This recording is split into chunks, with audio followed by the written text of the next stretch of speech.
সারা রাত ছটফট করছি। কেন? বিছানায় ছটফট করছি, ল্যাট্রিনে ছটফট করছি, কোনো জায়গায় আমার ঘুম আসে নাই। কেন? আপনার জন্য। কেন? এই আপনার কষ্টের কথা শুনে আমার সারা রাত ঘুম আসে নাই। আপনি দেশে ফিরে চলেন, দেখেন আপনার পরিবারের মানুষগুলো আপনার বুকে টানে লইব। কিন্তু সম্ভব না, আমি যেতে চাই না। তাহলে হরবেন কি? আমি একটা ফুড কার্ট দিতে পারবো যেখানে আমি বাঙালি খাবার বিক্রি করতে পারবো। ফুড কার্ট কি? আমি চটপাট বুঝি, ফুড কার্ট তো বুঝি না।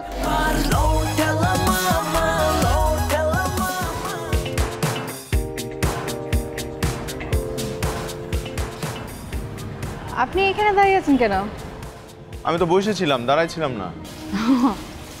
তার আগে বলেন আপনি এত দেরি করে আসছেন কেন? আমার তো আজকে লাঞ্চের পরে ডিউটি ছিল, এখনই আসার কথা। এই কথাটা আমার আগে বলবেন না?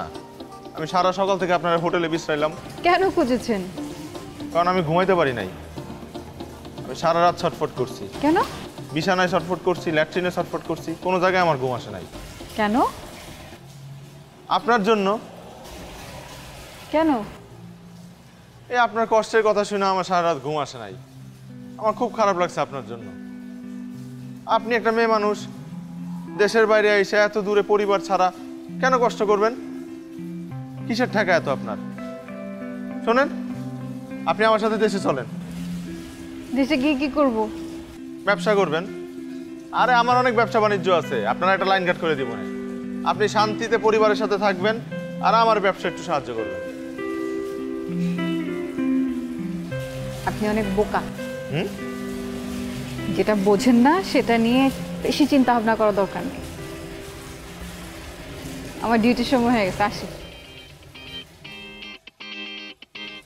আমি নাকি বোকা? নিজে এত বড় একটা ব্যবসার সুযোগ হাতছাড়া করলো আর আমি বোকা?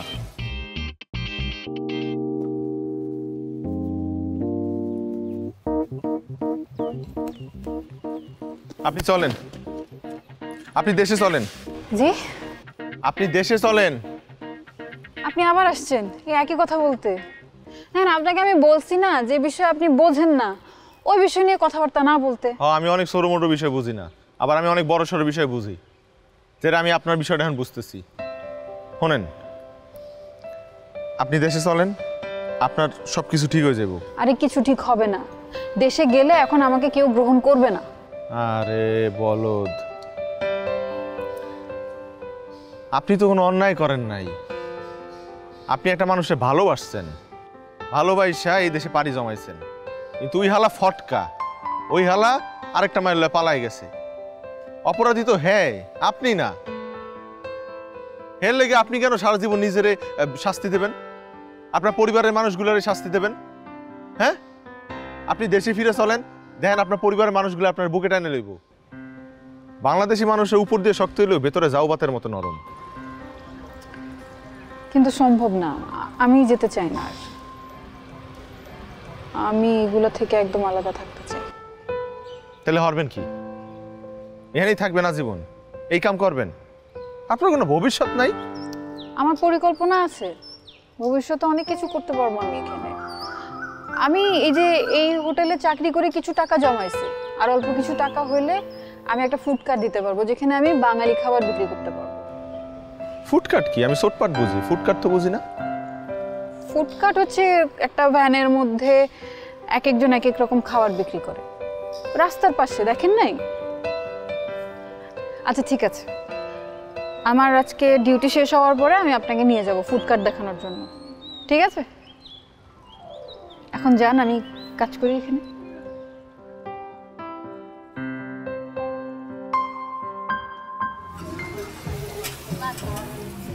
এটা হচ্ছে নুডলস বানায় এখানে, শুধু নুডলসের কার্ট। এটা হচ্ছে শুধু জুসের কার্ট, এগুলোকে ফুড কার্টই বলে।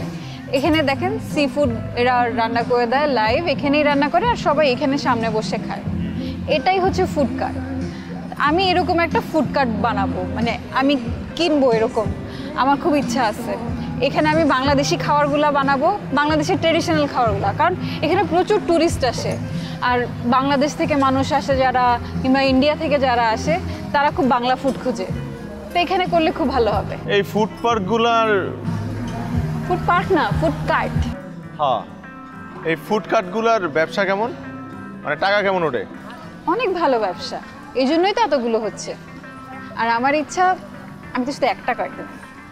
যখন আমার কার্ডটা দিয়ে আমি প্রফিট পাবো, সেই প্রফিটের টাকা দিয়ে আমি আরেকটা কার্ড দেবো অন্য কোনো লোকেশনে, তারপরে আরেকটা লোকেশনে। এভাবে আমি পুরো সিটিকে বাংলা খাবার খাওয়াবো। শুধু কম দামে একটু ভাত খাওয়ায়।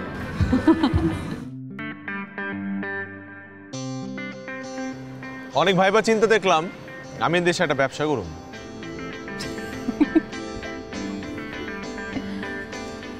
এই যে আপনি এই দেশে আসার পরে যত মানুষের কাছে ধরা খাইছেন, খাওয়ার পরেও আপনার শিক্ষা হয় নাই। আরে ব্যবসায়িক খেলাই তো এটা, যেই ব্যবসায় ধরা খাইবো ওখান থেকে লাভ করা বাইরে আইব, 10 গুণ বেশি কামায় আইব। ও আচ্ছা, বুঝতে পারছি, ব্যবসায়ী মিজান। তো ব্যবসায়ী মিজান, কি ব্যবসা করবেন আপনি থাইল্যান্ডে? ফুডকার্ট। আপনি ঘুরে ঘুরে দেখাইলেন না আমারে, বুদ্ধিটা আমার খুব ভালো লাগছে।